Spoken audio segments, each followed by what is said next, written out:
क्या आप जानते हैं कि किस गर्भवती के शाप के कारण माता सीता को सहना पड़ा था वियोग? सनातन धर्म के ग्रंथों में बताया गया है कि बुरे कर्मों का फल हमेशा बुरा ही मिलता है, चाहे वह इंसान हो या ईश्वर। इसका एक उदाहरण माता सीता का भी है, जिनका जिक्र रामायण में किया गया है। दरअसल रामायण कई भाषाओं में लिखी गई है। अलग अलग रामायण में कई तरह की दंत कथाएं मिलती हैं। ऐसी ही एक कथा के अनुसार माता सीता को एक तोते का श्राप मिला था, जिसकी वजह से उनको भगवान राम से अलग रहना पड़ा। पहले माता सीता को वनवास के दौरान रावण अपहरण कर लेता है और उसका वध करने के बाद माता सीता के साथ भगवान राम की अयोध्या में वापसी होती है, तो धोबी की वजह से माता सीता को अलग रहना पड़ता है। हम सबके मन में यह सवाल उठता है कि राम तो भगवान है, फिर वह अपनी पत्नी से अलग क्यों रहे। कथा के अनुसार माता सीता बाल्यावस्था में अपनी सहेलियों के साथ बगीचे में खेल रही थी कि तभी वहीं बगीचे में एक तोते का जोड़ा पेड़ पर बैठा था। तोते का जोड़ा भगवान राम और माता सीता के बारे में बातें कह रहा था।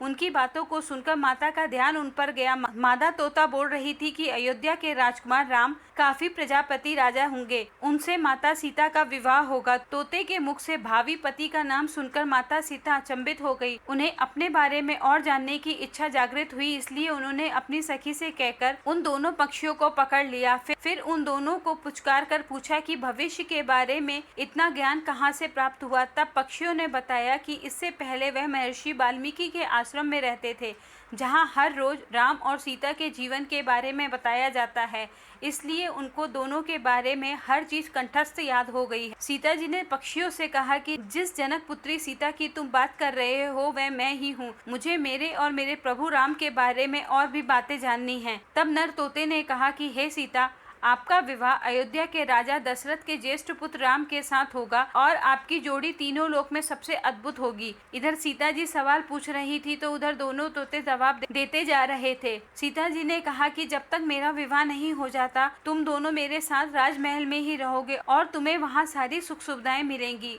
सीता जी की बात सुनकर तोते का जोड़ा घबरा गया। तब नर तोते ने कहा कि हे जनक पुत्री, हम गगन के पक्षी हैं, इसलिए पिंजरे में बंद रहकर हम जीवित नहीं रह पाएंगे, हमको आजाद कर दीजिए। तोते ने इसके लिए बहुत याचना की। तब सीता जी ने नर तोते को छोड़ दिया, लेकिन मादा तोते को नहीं छोड़ा और कहा कि यह मेरे साथ रहेगी। नर तोता ने कहा कि मेरी पत्नी गर्भवती है, इसलिए ऐसे समय पर उनको जाने दो। हम दोनों एक दूसरे के वियोग सहन नहीं कर सकते हैं, इसलिए आप मेरी पत्नी को जाने दें। लेकिन सीता जी ने उनकी एक न सुनी। इस पर मादा तोते को बहुत गुस्सा आया और श्राप दे दिया कि जिस तरह तुमने गर्भ अवस्था में मेरे पति को मुझसे अलग कर दिया है, वैसे ही गर्भ अवस्था के दौरान तुमको अपने पति का वियोग सहना पड़ेगा। इतना कहते ही मादा तोता ने अपने प्राण त्याग दिए। मादा तोता के प्राण त्यागने के कुछ समय बाद नर तोते के पत्नी वियोग में प्राण चले गए। इससे माता सीता को बहुत दुख हुआ, लेकिन तब तक बहुत देर हो चुकी थी।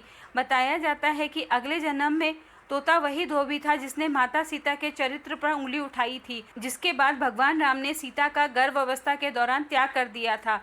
तब माता सीता महर्षि वाल्मीकि के आश्रम पहुंची और वहां उन्होंने लव कुश को जन्म दिया था। आप सभी का बहुत बहुत धन्यवाद मेरे इस वीडियो को देखने के लिए, और ऐसे वीडियो देखने के लिए मेरे चैनल को सब्सक्राइब करें।